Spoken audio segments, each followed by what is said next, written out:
Hello, and welcome to the second part of our webinars on the upcoming historic presidential elections in Venezuela, in which President Maduro is seeking a third term.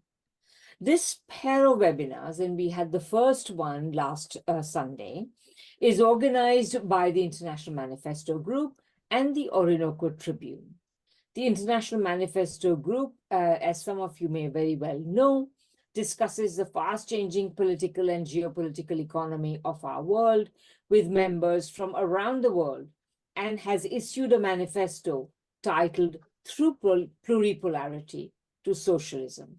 It can be found at www.internationalmanifesto.org, where you can read it, sign it in various languages, and also volunteer and donate.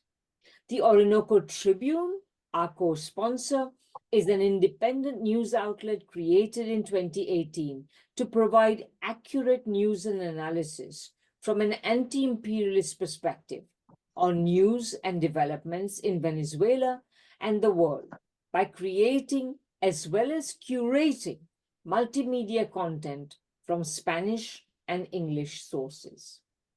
This pair of webinars is also co-sponsored by the Alliance for Global Justice, by Venezuela Solidarity Campaign UK, by Geopolitical Economy Report, by the Louis Real Bolivarian Circle, by the Fire This Time for Social Justice, and by the Venezuela Solidarity Network in the United States.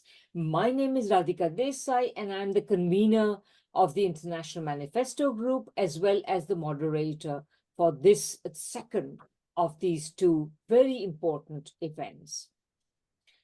For an allegedly authoritarian state, Venezuela goes to the polls astonishingly often, holding municipal, regional, and national elections, as well as referenda, on average about once a year since the foundation of the Bolivarian Republic.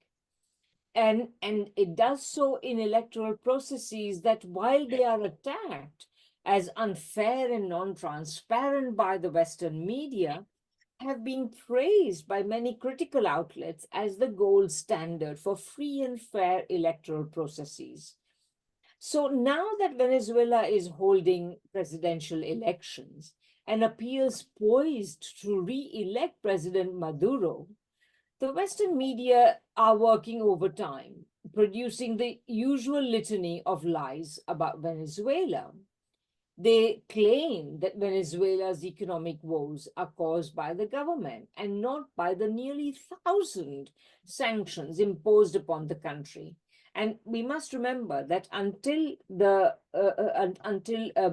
Kremlin's February 2022 special military operations in the Ukraine, Venezuela was the most sanctioned country in the world. And it remains, in terms of the proportion of the economy, the proportion of sanctions to the size of the economy, the most sanctioned country today.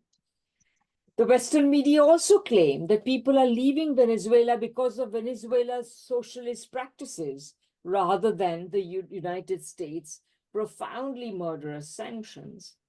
They claim that Ms. Machado, the banned opposition leader, who is nevertheless running her own horse in the race, is very popular, when in fact, President Maduro is leading the polls and attracting hundreds of thousands to his rallies.